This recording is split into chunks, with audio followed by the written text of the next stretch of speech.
오늘은 완전한 동거인 예수 그리스도라는 제목으로 함께 말씀을 잠시 나누겠습니다. 우리는 갈라디아서에서 가장 어려우면서도 가장 중요한 말씀에 왔습니다. 오늘 말씀 굉장히 어려운데 굉장히 중요합니다. 복음을 여러분 단순하게 표현하면 뭘까요? 복음은 뭡니까? 라고 한다 그러면 여러분 뭐라고 그러겠어요? 목사님 예수 믿고 천국 가는 거 아닙니까? 이렇게 이야기할 수 있겠어요? 더 짧게 얘기하면 예수 천국 불신지요. 우리 예전에 일제시대 때 그 목사님 김도함 누구더라? 김익도 목사님 예수 천국 불신지요. 그게 우리나라 가운데 굉장히 전도용으로 많이 쓰였어요. 중요한 메시지긴 합니다. 가장 중요한 메시지긴 하지만 이것은 자칫 복음을 단순화할 우려가 있습니다. 복음은 우리가 아는 바를 훨씬 뛰어넘어서 파도 끝이 없는 광대하고 풍요로운 진리를 담고 있습니다. 팀 켈러는 복음을 다음과 같이 이야기합니다. 복음은 단지 ABC가 아니라 그리스도인 삶의 A부터 Z까지다. 그러니까 처음부터 끝까지다. 비그리스도인을 구원하는 건 복음이고, 그리스도인은 단지 성경적 원리에 따라 열심히 살려고 노력함으로써 성숙해진다는 생각은 옳지 않습니다. 우리는 복음을 믿음으로써 구원받습니다. 그러나 복음은 거기서 끝나지 않습니다. 복음을 더욱 깊이 믿어 이성과 마음 그리고 삶의 모든 부분이 변화된다는 말이 더 정확합니다. 이렇게 이야기를 합니다. 여러분, 호수에 큰 바위돌이 그냥 붕덩 떨어지면 어떻게 되죠? 그걸 중심으로 동심원이 이렇게 퍼져나가듯이 단순해 보이는 예수 십자가 부활의 그 핵폭탄이 우리 영혼에 떨어지는 순간 엄청난 폭발력과 함께 한 인생을 뒤집어 놓죠. 한 인생뿐입니까? 가정을 구원하고 나라와 민족까지도 바꾸어 놓을 수 있는 게 복음의 능력인 줄 믿습니다. 여러분 120, 30년 전에 한국 땅은 아무도 예수를 믿는 자들이 없었습니다. 100년이 남짓된 이 대한민국이 이렇게 변화되는 데서는 복음의 능력이 살아 역사한 줄 믿습니다. 여러분 로마서 1장 16절을 보십시오. 내가 복음을 부끄러워하지 아니하노니 이 복음은 모든 믿는 자에게 구원을 주시는 하나님의 능력이 됨이라. 먼저는 유대인에게요 그리고 헬라인에게로다. 복음은 능력입니다.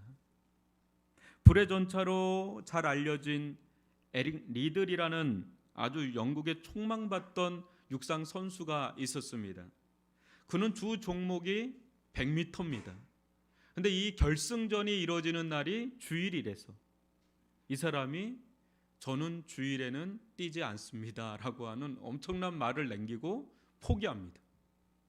그때 수많은 사람들이 편협하고 옹졸한 신앙인이다, 신앙을 소매 끝에 달고 다니는 신앙심 깊은 척하는 위선자다, 조국의 명예를 버리고 자기밖에 모르는 배신자다, 비난 일색이었습니다. 그렇지 않겠어요? 국가대표를 뛰는 사람이 자기 예배 드린다고 그걸 출전을 포기하면 차라리 거기에 선수로 나가지 않아야지 이렇게 생각할 수 있잖아요. 근데 주일에 뛸지는 몰랐던 거예요. 그런 가운데 마치 그냥 들러리처럼 나간 200m에서 그는 동메달을 땁니다. 그리고 100m 주종목 선수가 400m 들러리처럼 나갔는데 거기서 기적같이 금메달을 따면서 완전히 분위기가 급반전됩니다. 그때 그는 이런 말을 남깁니다. 저는 200m는 제 힘으로 최선을 다했고 나머지 200m는 하나님의 도우심으로 더 빨리 달릴 수 있었습니다. 사람들이 그 경기 보고 저렇게 달리다가 죽겠다라고 하는데 200m 이후부터 더 빨리 달리니까 엄청난 인기와 부가 한꺼번에 막 밀려오는 거예요. 막 명예도 밀려오고 그런 그때 그는 23살의 나이에 호련히 중국 선교사로 떠납니다. 중국에서 19년 동안 사역하다 그는 44살에 잡혀서 감옥에서 순교를 합니다. 여러분, 에릭 리들이라는 사람은 영국에서도 엄청 유명했던 사람, 불의 전차라고 영화로까지도 나올 정도니까. 그런데 이 사람에게 무슨 일이 20대에 일어났길래 이런 인생을 산 것일까요? 그것은 다름 아니죠. 복음이 그의 인생에 깊이 스며든 것입니다.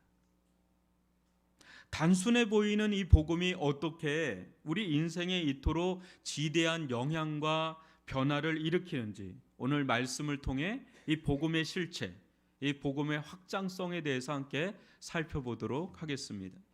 여러분 17절 같이 한번 읽어볼까요? 시작.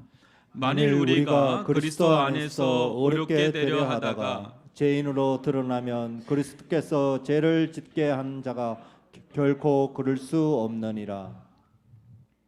여러분 성경을 읽다 보면 읽다가 이런 말씀을 이제 접하게 되면 정말 어렵다는 생각이 듭니다. 이 17절 여러분 잘 한번 보시면 꽤 어렵습니다. 무슨 말인지를 모르겠어요. 그러면 우리는 성경 읽다가 이런 구절을 접하면 읽는데 의의를 두고 이제 스리슬쩍 이렇게 넘어갈 때가 많죠. 저도 그럴 때가 종종 있습니다. 봐도 모르겠고 어떤 말씀은 보면 더 미궁에 빠지는 말씀이 있어요. 이게 대체 무슨 말인지를 모르겠는 거예요. 여러분 한번 찬찬히 한번 따라와 보십시오. 지금 사도 바울은 뭐라 그럽니까? 만일 우리가 그리스도 안에서 의롭게 되려 하다가 죄인으로 드러나면 그리스도께서 죄를 짓게 하는 자냐? 결코 그럴 수 없다. 이렇게 합니다. 이게 무슨 말일까요? 저는 일주일 내내 이거 가지고 고민했지만 여러분 지금 이거 처음 볼 거 아니에요. 그리고 설교 들을 거 아니에요. 이거를 단번에 깨달기가 아마 쉽지가 않을 겁니다. 여러분 한번 잘 보세요. 지금 사도 바울은 거짓 교사들의 해괴망측한 논리 그 모순성을 지금 깨고 있는데 한번 보십시오. 만일 우리가 그리스도 안에서 의롭게 되는 길을 추구하다 무엇인가 부족한 듯 여전히 죄인으로 드러난다면 그리스도는 과연 구원자 맞습니까? 예수님은 진짜 구원자 맞습니까? 여전히 우리가 죄인으로 드러난다면 아니겠죠. 죄에서 구원할 자잖아요. 근데 여전히 우리가 죄 가운데 있으면 그건 구원자라고 말하기가 어렵죠. 오히려 사도 바울이 지금 죄짓게 하는 자에 불과하다 이렇게 얘기하는 거죠. 복음 또한 죄를 퇴치하는 백신이 아닌 불량품에 불과하겠죠. 그럼 우리는 불량품인 하자가 있는 예수, 하자가 있는 복음을 믿는 거냐? 그건 절대 아니다. 지금 그렇게 이야기를 하는 겁니다. 지금 슬며시 들어온 거짓 교사들, 그 이단들은 교묘히 그리스도를 왜곡하고 이 복음을 변질시키고 있습니다. 이들은 그리스도를 믿음으로만은 안 된다. 그런 거예요. 여기에 뭐 또 행하라 그래요? 할례도 행해야 된다. 또 뭐 또 해라 그래요? 율법도 지켜야 완전한 구원, 온전한 구원을 받을 수 있다 설파하고 있는 거예요. 막 그걸 막 퍼뜨리고 있는 거죠. 이것을 우리 쪽에서 얘기하면 신천지처럼 예수도 믿겠지만 어디에 들어가야 된다 그래요? 항상 그들의 교리는 14만 4천에 들어가야 된다 그래요. 지금 14만 4천 넘었어요. 그리고 또 다른 얘기를 해요. 또 여기 들어가야 된다. 뭐 이렇게 얘기를 해요. 완전히 우스꽝스러워요. 구원파는 뭐라 그러죠? 몇 날 몇 시에 구원받았는지 알아야 구원받는다고 하는 또 그런 식의 유가 바로 지금 이겁니다. 복음 외에 다른 것을 덧붙여 마치 복음만으론 무엇인가 부족하고 하자와 결함이 있는 듯이 막 퍼뜨리는 것. 그가 사도라도 또 하늘로부터 온 천사라도 저주를 받을 것이라 선언하지요. 사랑하는 성도 여러분, 복음만으로 무엇인가 부족하여 덧대어지는 것이 있다면 그것이 구원자 노릇하는 꼴이 되고 맙니다. 그것이 율법이 되었던 또 특정 사람이나 교리가 되었던 그것이 그리스도보다 더 그리스도인 것이 되고 복음이 되는 것이죠. 여러분, 반면에 진짜 그리스도, 진짜 복음은 언제나 결함이 있는 것이 되고 맙니다. 사도 바울은 결코 그럴 수 없다, 말도 안 된다, 이렇게 못 박아 버리는 겁니다. 여러분, 우리가 그리스도 안에서 의롭게 되려고 율법의 길이 아닌 믿음의 길을 가면 여러분, 의인으로 드러납니까? 아니면 죄인으로 드러날까요? 그리스도를 믿는 믿음으로 나아갈 때 우리는 의인으로 드러날까요? 죄인으로 드러날까요? 여전히 죄인으로 드러나나요? 그건 아니잖아요. 저는 둘 다라고 봅니다. 여러분, 이 부분을 잘 이해를 하셔야 됩니다. 여러분, 저는 복음에는 어떤 양면성이 있다고 보고 위험성이 있다고 보는데, 우리가 믿는 복음에는 어린 양의 얼굴만 있는 것이 아니라 사자의 얼굴도 있죠. 십자가를 여러분 바라볼 때 십자가는 앞면만 있는 게 아닙니다. 십자가는 뒷면도 있다는 것을 잊지 마시기를 바랍니다. 제가 신학교를 다닐 때 조직신학 교수님 중에 한 분이 서철원 교수님인데, 이 교수님은 우리나라에서 가장 탁월한 교수님이셨어요. 근데 그분의 수업 중에 복음과 율법의 관계라는 수업을 듣는데 그분이 이런 말씀을 한 기억이 납니다. 율법을 전할 필요가 없다. 복음만 전해도 사람들은 회개하고 그리스도를 믿고 구원받는다, 그러시는 거예요. 근데 제가 그걸 딱 듣는 순간에 어떤 생각이 드냐면 약간 의아했어요. 율법을 전할 필요가 없다고? 아니, 어떻게 복음을 전하는데 사람들이 회개하지? 사람들이 회개하려면 율법을 전해야 되는데, 무서운 말씀 있잖아요. 진노의 말씀, 또 죄를 지적하는 말씀, 이런 말씀을 전해야지 사람들이 죄를 알고 회개를 할 텐데, 이 복음만 증거한다고 사람들이 회개하고 구원을 받나, 이런 생각이 들었어요. 근데 제가 시간이 지나면서 복음만으로 충분하다, 복음으로 충분하다, 그걸 깨닫게 되었습니다. 왜 그렇죠, 여러분? 여러분, 복음은 수술용 칼과 같습니다. 수술용 칼은 양면성이 있죠. 뭐죠? 먼저는 상처를 내지요. 그러나 상처를 낼 뿐 아니라 수술용 칼은 치유도 하죠. 복음도 마찬가지입니다. 그리스도가 증거될 때, 십자가가 증거될 때, 그분의 십자가에서 그리스도께서, 예수님이 십자가에서 죽지 않으면 안 될 만큼 나의 커다란 죄를 발견하게 되죠. 여러분, 나의 죄가 얼마나 심각한지는 십자가에서 발견됩니다. 하나님의 불붙는 심판과 진노를 받지 않으면, 하나님의 아들이라도 저렇게 처절하게 죽어가지 않으면 안 될 만큼 내 죄가 크다는 걸 어디서 발견합니까? 십자가 복음 앞에서 발견하는 줄 믿습니다. 여러분, 그리스도를, 예수님을 만나기 전까진 꽤 괜찮은 자라고 생각하지 않았어요? 아유, 나는 이 정도면 잘 살았지, 나는 이 정도는 참 괜찮은 사람이야, 심하면 법 없이도 살 사람이야. 여러분도 그런 생각, 그런 말, 그런 칭찬을 들었을지 모릅니다. 그러나 복음의 빛이 비추고 그리스도의 십자가 부활의 빛이 여러분들 영혼 안에 비춰올 때 내 속에 온갖 더럽고 추한 모습이 들통나게 되죠. 내가 얼마나 심각한 죄인인지는 십자가 앞에서 발견하게 되죠. 여러분, 저는 교회를 20년 동안 다니진 않았지만 술, 담배를 한 적이 없습니다. 고등학교 때 애들 꽤 많이 하더라고요. 교회 다니는 애들도 해요. 그 얼마나 도덕적으로 모범생, 나름 모범생, 그냥 학교 집 근데 예수님을 만나니까 엄청난 이 죄를 깨닫게 되더라고요. 아마 여러분들도 그런 깨달음 속에 예수님을 만났을 줄을 믿습니다. 그런 점에서 복음은 사자의 얼굴을 띠고 있죠. 그래서 복음을 우리가 만나게 될 때 상처를 입게 돼요. 내가 이렇게 추하고 더러운 죄인이야?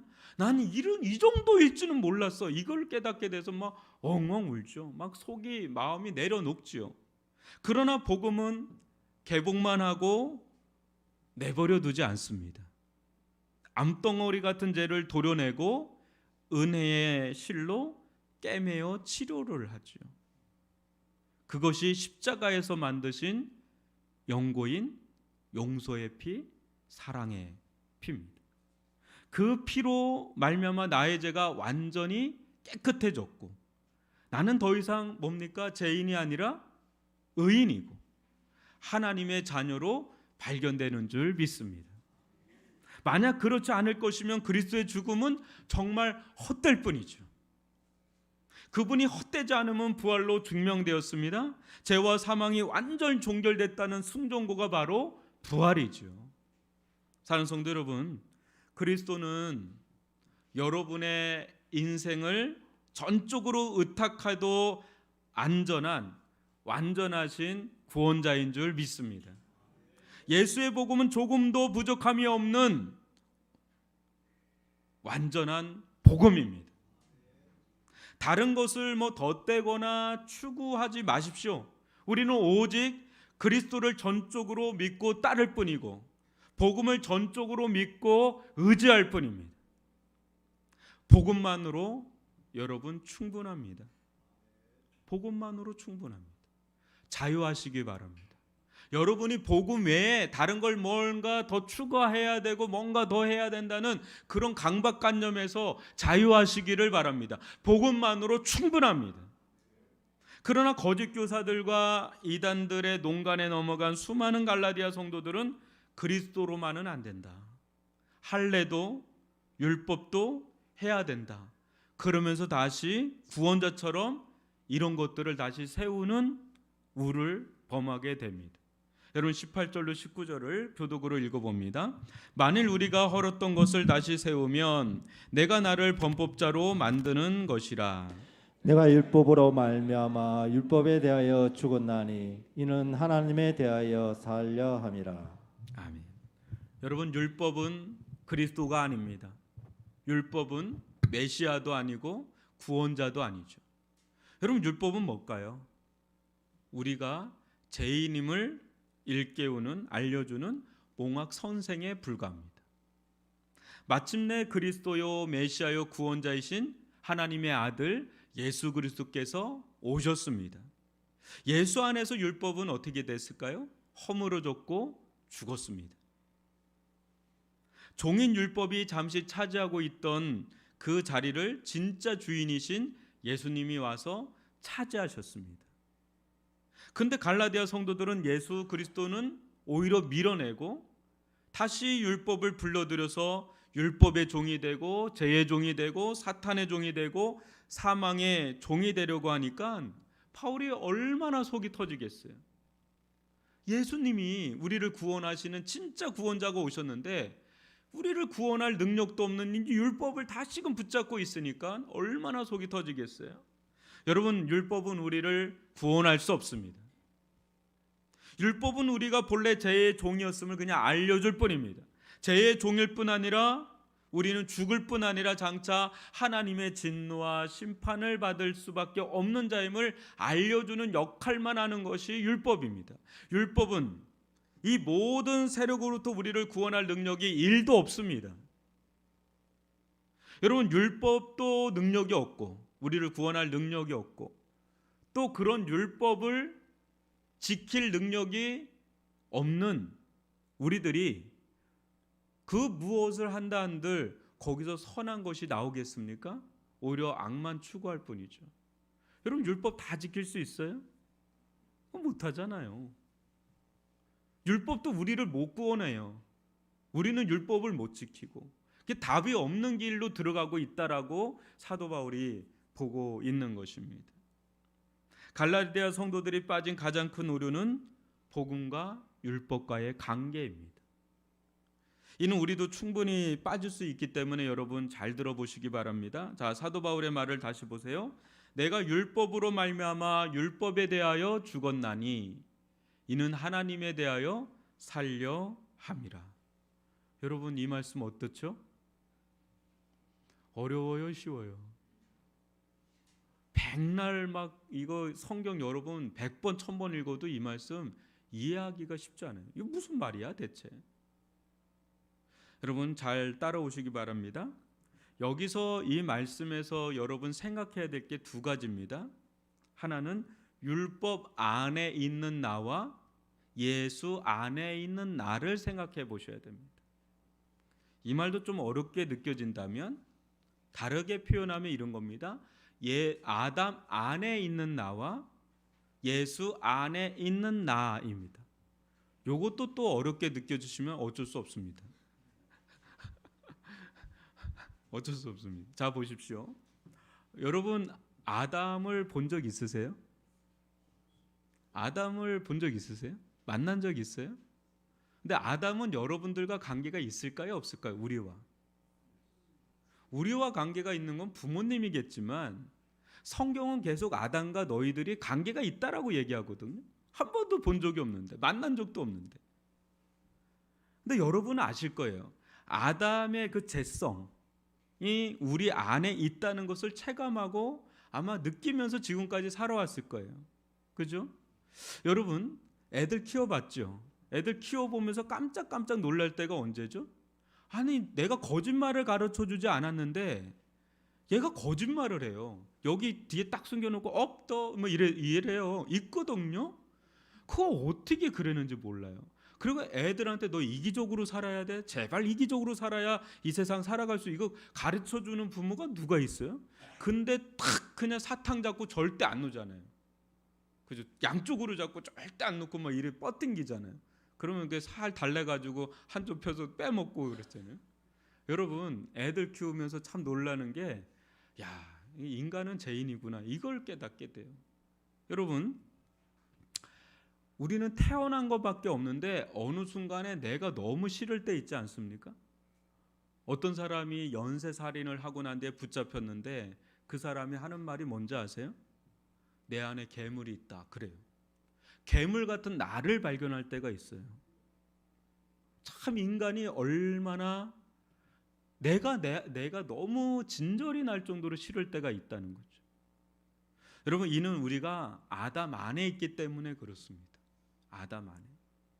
아담과 관계를 맺은 자들은 율법 아래에 있는 자들입니다. 율법 아래에 있다는 것은 율법의 지배를 받고 있다는 것을 말합니다. 율법은 여러분 그 자체로 나쁜 게 아니에요. 선하고 거룩합니다. 하나님의 말씀이기 때문에. 그런데 우리가 악한 것뿐이에요. 우리가 악하기 때문에 율법의 말씀을 들으면 우리는 공포감을 느껴요. 두려워요. 여러분 제가 여기서 세게 얘기하잖아요. 말씀 전하잖아요. 그 구약에 있는 성경 또 요한계시록 성경 여러분들한테 전하면 굉장히 여러분들 힘들 거예요. 저도 힘들고. 엄청난 말씀들이 나와 있어요. 그 앞에 율법 앞에 설 수 있는 사람은 아무도 없어요. 우리의 속에 있는 걸 다 드러내고 우리의 숨겨진 죄를 다 드러내기 때문에 그 앞에 살 수가 없습니다. 율법 아래에서 우리는 언제나 죄인으로 드러납니다. 언제나 사망과 심판, 저주 아래에 있는 자들로 드러납니다. 우리 양심 또한 어떻죠? 우리 안에 있는 양심 또한 율법 노릇을 하죠. 양심은 끊임없이 우리를 고소고발을 합니다. 영혼의 안식을 빼앗아가고 죄책감과 죄의식이 우리들 가운데 막 일어나요. 여러분 대법원에서 당신 무죄 판결 났다고 죄를 졌거든요.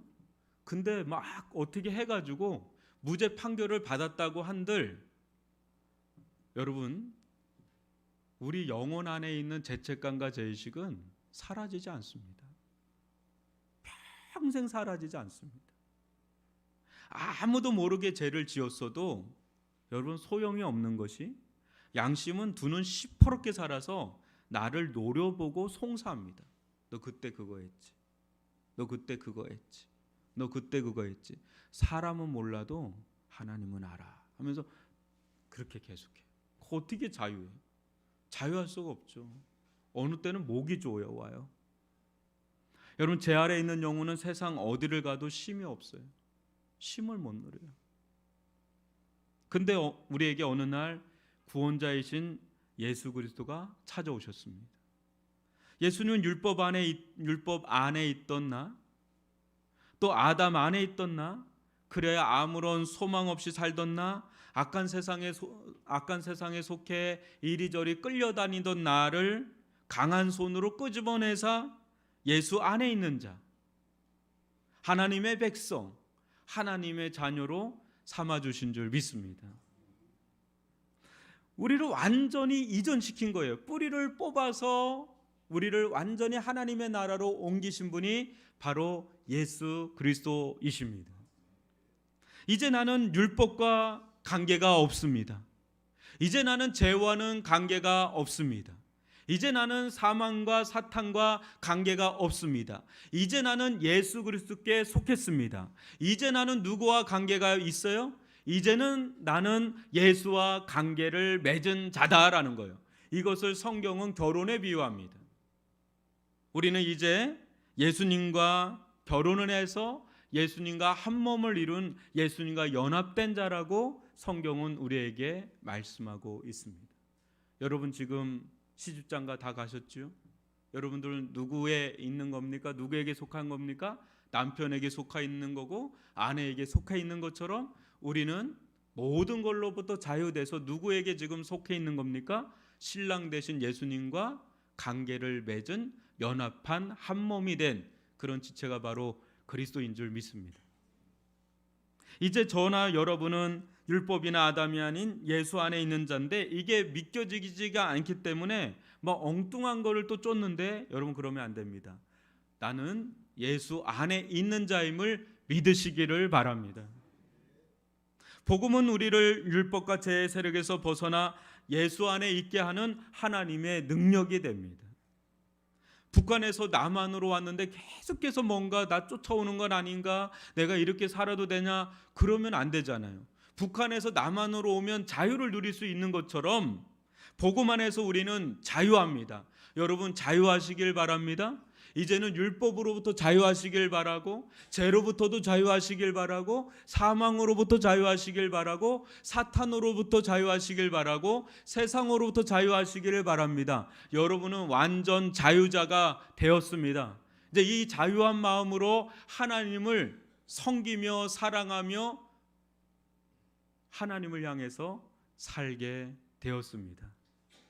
여러분 벌 받을까 봐, 내가 이거 안 하면 큰일 날까 봐, 이거 안 하면 하나님 미워하실까 봐, 이거 해야 하나님 인정하고 이거 하지 않으면 축복하지 않을 거야, 그래서 그것 때문에 하나님 눈치 보면서 사는 것, 여러분 거기서 자유하시기를 바랍니다. 그거는 종과 같은 거죠. 여러분 자녀들 어떻게 하죠? 집 그냥 문 퍽퍽 열면서 엄마 돈 줘 막 그래요. 근데 여러분들이 사업장을 한다면 여러분들 직원은 그렇게 하면 돼요, 안 돼요? 그렇게 할 수도 없고 그렇게 한들 주지도 않죠. 자르죠. 이거 뭐냐 이러죠. 근데 애기들, 여러분 손주, 여러분들 자녀들은 어때요? 할머니 돈 줘 그래요. 할아버지 돈 줘 막 그래요. 뭐 하려고 깎아서 먹으려고 막 이렇게 해요. 왜요? 자유하잖아요. 그리고 그거에 대해서 어떤 얼굴에 흔들림이 없어요.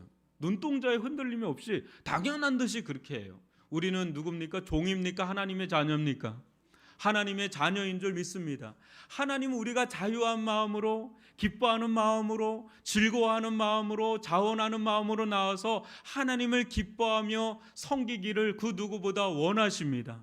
그때 하나님은 영광을 받으시고 우리들 가운데 하나님의 은혜를 베푸시기를 주저하지 않는 그런 아버지와 자녀의 관계로서 우리들 가운데 함께하고 있다는 걸 믿으시길 바랍니다. 이게 여러분 복음이고요. 이게 복음적 신앙이고 이게 참된 신앙인 줄 믿습니다. 억지로 안 해도 됩니다. 벌 받을까 봐 그렇게 할 필요도 없습니다. 이제는 자녀된 마음으로, 기꺼운 마음으로 하나님께 담대히 나아가서 하나님과 교제하고 하나님과 사랑하고 하나님 기뻐 섬기는 그런 믿음의 성도들 되시기를 바랍니다. 사도 바울은 여러분이 잘 아는, 그러나 또 이해하기 힘든 또 하나의 말씀, 여러분 전하는데 20절 같이 한번 읽어볼까요? 시작. 내가 그리스도와 함께 십자가에 못 박혔나니 그런즉 이제는 내가 사는 것이 아니요 오직 내 안에 그리스도께서 사시는 것이라. 이제 내가 육체 가운데 사는 것은 나를 사랑하사 나를 위하여 자기 자신을 버리신 하나님의 아들을 믿는 믿음 안에서 사는 것이라. 이 말씀 굉장히 유명한 말씀입니다. 근데 굉장히 어렵죠. 여러분, 우리가 믿음으로 그리스도와 연합할 때 어떤 일이 일어나는가? 믿기 어려울 정도로 엄청난 일이 우리 영혼에 일어납니다. 그것은 그리스도께 일어난 모든 일들이 여러분의 영혼에 일어난다는 겁니다. 그래서 그리스도께서 십자가에 죽으신 게 나와 상관이 없는 게 아니라 나도 예수와 함께 십자가에 못 박혀 죽습니다. 그리스도께서 무덤을 박차고 살아나셨다면 그게 나와 아무런 상관이 없는 게 아니라 나도, 우리도 함께 부활하여 살아난 겁니다. 근데 여기서 중요한 거는 미래형도 아니고 현재형도 아니고 과거형입니다. 여러분이 믿는 순간에 함께 죽었고 함께 살았습니다. 이미 끝났다라는 거죠. 근데 믿기가 어렵죠. 그래서 믿음이 요구되는 겁니다. 믿으시기를 바랍니다. 아니 이게 무슨 말이야? 나는 여전히 난데 내가 뭐가 죽고 뭐가 살아? 난 죽은 적도 없고 산 적도 없는 것 같은데 뭐야 이 말이? 이렇게 생각하실 수 있어요. 여러분이 정말 예수를 믿는다면 이전에 예수 없이 살던 여러분은 죽었습니다.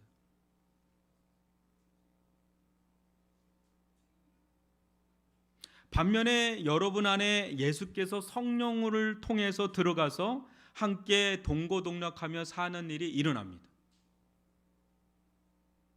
우리 안에 예수가 계시기 때문에 하나님이 우리를 보실 때 뭘 보실까요? 여러분도 보시지만 누굴 볼까요? 우리 안에 예수를 보시고, 여러분 안에 있는 예수를 보시고 우리를 받아주시고 사랑하시고 기뻐하시고 영광을 받으시는 거예요. 우리 때문이 아니라, 우리가 어떤 자랑할 만한 일, 우리가 잘한 어떤 공로, 선행 때문에 우리를 받아주는 게 아니라 단지 예수가 우리 안에 살고 있기 때문에 우리를 온전히 받아주시는 줄 믿습니다. 그래서 이게 은혜라는 겁니다. 여러분들이 뭐를 하면 하나님이 기뻐했다가, 여러분들이 뭘 못하면 하나님이 막 뿔을 냈다가, 그런 분이 아니시라는 거예요. 여러분을 만족하시고 여러분을 받으시고 여러분들을 사랑하시는 그 이유는, 100% 만족하시는 이유는 여러분들 안에 예수가 사시기 때문인 줄 믿습니다. 이걸 믿으시라는 거예요. 제가 아는 어떤 목사님은 이 말씀을 잘못 해석해서 진짜 여기다 못을 박은 분이 있어요. 여러분, 여기다 못을 박으면 내가 죽나요? 어떤 일이 일어난지 아세요? 그분이 아파서 죽을 뻔했대요. 아파 죽어요. 여러분, 금식한다고 여러분이 죽습니까? 40일 금식 기도하면 여러분이 죽어요? 예? 여러분, 하루에 3시간씩 기도하면 여러분 죽어요? 여러분, 죽는 거는 예수 안에서 죽을 뿐입니다. 믿음으로 사는 거예요. 믿음으로. 이거를 잘 이해하셔야 됩니다. 여러분, 우리 안에 예수가 산다는 것은 이제 내가 중심이 아니라 누가 중심이라는 거예요? 예수가 중심이라는 거죠. 우리는 더 이상 내 중심이 아닌 예수 중심으로 사는 자들이 돼버렸죠. 예수의 지배와 통치 아래 있을 때 우리는 그것을 은혜 아래 있다, 성령의 지배 아래 있다 하는 겁니다. 내가 주인이 돼서, 내가 중심이 되어 살아올 때 어땠죠? 나도 고통스러울 뿐 아니라 나를 만난 사람도 고통스러울 때가 한두 번이 아니죠. 부부 생활이 왜 힘들어요? 여러분 부부 생활이 왜 힘들어요? 나를 주장할 때 힘들어지잖아요. 사회생활이 왜 힘들어요? 내가 살아있을 때 힘든 거잖아요. 그죠? 그때 나도 힘들고 너도 힘들고 우리 모두가 힘들죠. 근데 그게 세상이에요. 어쩔 수가 없어요. 그러나 예수가 중심이 되어 살 때 모든 것이 코스모스로 변화되기 시작하죠. 회복되기 시작해요. 모든 것이 있어야 될 자리로 있고 또 조화를 이루고 그런 가운데 치유가 일어나고 회복을 이루게 되죠. 예수가 내 안에 들어왔을 때 나는 어디에 있게 되죠? 예배 자리로 나오게 되죠. 내가 있어야 될 자리는 여기구나. 또 내가 가야 될 길은 하나님의 말씀을 따라가는 거구나. 또 내가 살아야 될 삶은 하나님의 영광을 위해서 살아가는 삶이구나. 이게 다 질서가 다 바뀌면서 우리는 제자리로 돌아오게 되죠.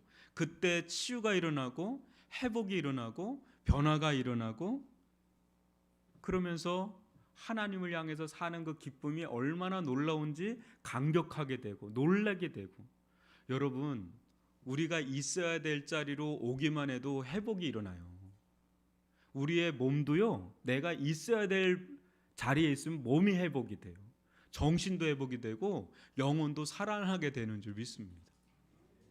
여러분 우리가 여기에서 중요한 거는 뭐냐면 믿음입니다. 여러분 이 세상에 살아가는 삶의 방식이 딱 두 가지로 정해져 있는데 하나는 육체의 방식으로 살아가는 거고 또 하나는 믿음의 방식으로 살아가는 거예요. 여러분 육체의 방식으로 살아간다는 건 뭐냐면 내 육체를 신뢰하는 거예요. 내 힘을 의지하는 거예요. 내가 잘 열심히 사는 거예요. 내 육체, 내 지성, 내 인맥, 내 능력, 내 어떤 학벌 막 그런 것들을 의지해서 열심히 살아가는 삶의 방식이 육체의 방식이에요. 여러분 그렇게 살 때 잘 살아요? 못 살아요? 잘 삽니다. 성공도 하고 뭐 그러다가 또 안 되기도 하고 그러지만 나름대로 잘 살아요. 그런데 예수님은 못 만나요. 예수님은 몰라요. 그 복음에 눈을 뜰 수가 없어요. 자기 육체가 너무 강하니까. 예수를 믿고 나서도 지금 갈레아디아 성도들처럼 육체를 따라 행하면 성령이 소멸돼요. 예수님이 안 보여요. 복음의 그 놀라운 부요한 그 진리가 안 보여요. 그리고 머나먼 이야기처럼 들려요. 저게 무슨 말이다냐 하면서 이렇게 돼요. 근데요 믿음으로 살면 예수 그리스도를 믿죠. 근데 그 믿음이 커지고 우리가 믿음으로 살면 어떤 일이 일어나는지 아세요? 안 보이던 세계가 보입니다. 안 들리던 하늘의 음성이 들리기 시작합니다. 여러분 100m 선수였던 에릭 리들이 바보 천치였을 것 같으세요? 바보 천치 아닙니다. 그는 세상 물정을 너무 잘 알던 사람이에요. 그러나 예수님을 만났어요. 예수님을 만나서 예수가 자기 안에 살기 시작할 때 믿음으로 사는 법을 배운 거예요.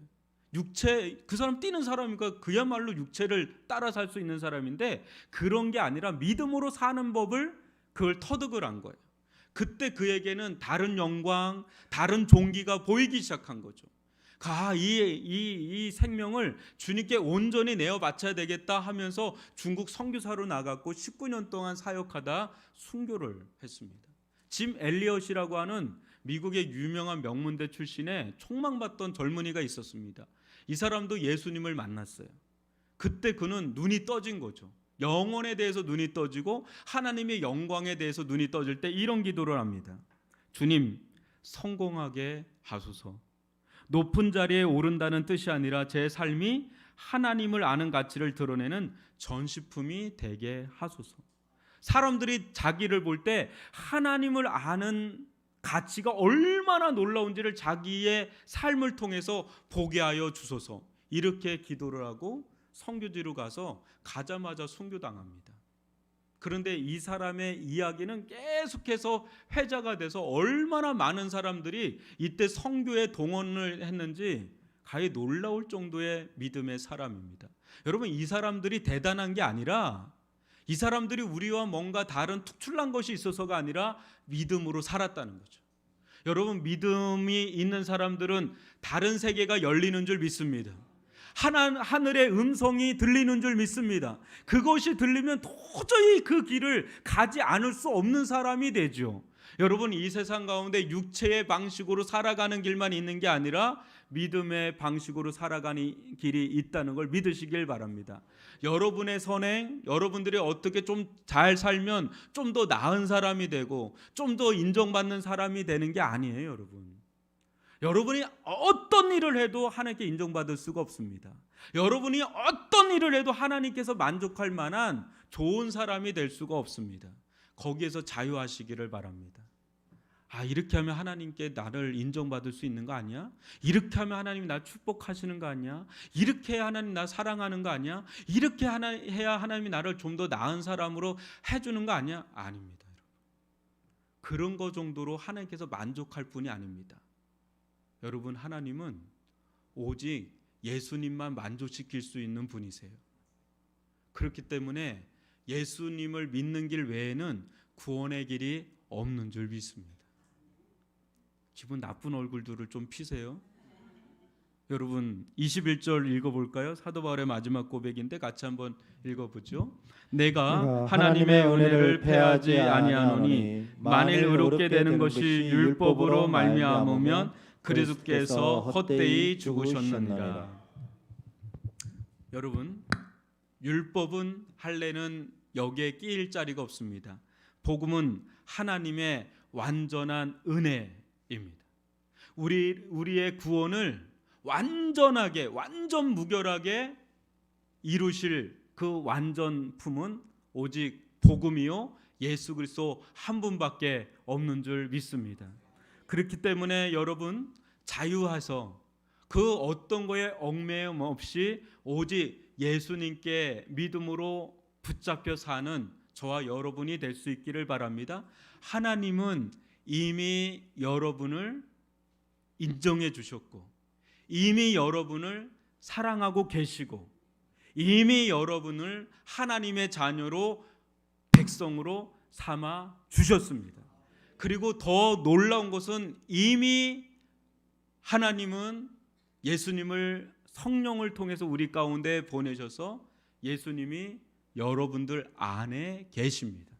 절대 떠나지 않고 절대 버리지 않습니다. 한 번 들어온 예수님은 여러분이 어떤 짓을 해도 절대 떠나는 법이 없고 절대 버리는 법이 없습니다. 이걸 믿으시길 바라고 오직 예수님께 여러분의 전 삶을 의탁하여 살아갈 때 우리 안에 계시는 예수님께서 우리들을 임마누엘 하사 친히 천국까지 안전하게 이끌어 가실 줄 믿습니다. 이 예수를 전적으로 믿고 살아가는 믿음의 사람들 되시기를 주님의 이름으로 축원합니다.